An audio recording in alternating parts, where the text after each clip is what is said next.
ব্রহ্মাদেবায় নমঃ। ওম ব্রহ্মদেবায় নমঃ। ওম ব্রহ্মাদেবায় নমঃ। কি ব্যাপার? সেই আমাদের পাড়া বিভব না সকালে এসে আমার কাছ থেকে বিড়ি খেয়ে এলো, আর এখন ব্রহ্মাদেব নম ব্রহ্মাদেব নমঃ। নিশ্চয়ই কোনো একটা পরিকল্পনা আছে। আজকের আমি দেখবো ওর পরিকল্পনাটা কি।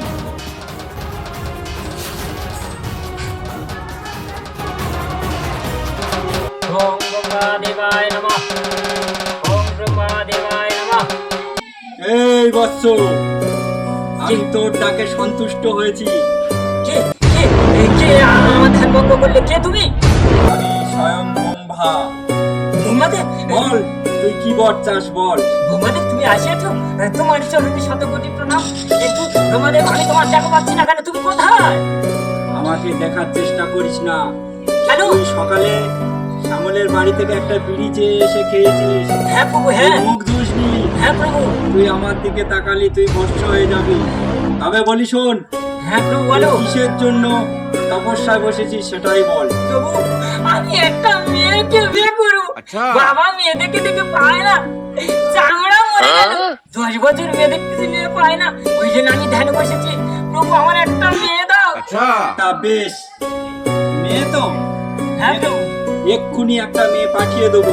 তবে শোন, জি প্রভু। মেয়েটা 5 মিনিটের মধ্যে যদি তোকে জাগাতে পারে, হ্যাঁ। তাহলে ও চিরস্থায়ী থাকবে। আর না তো মেয়েটা অদৃশ্য হয়ে যাবে। তাই যেন, তাই যেন হয় প্রভু। তাই দাও, যে কোনো মেয়ে একটা আমাকে দাও।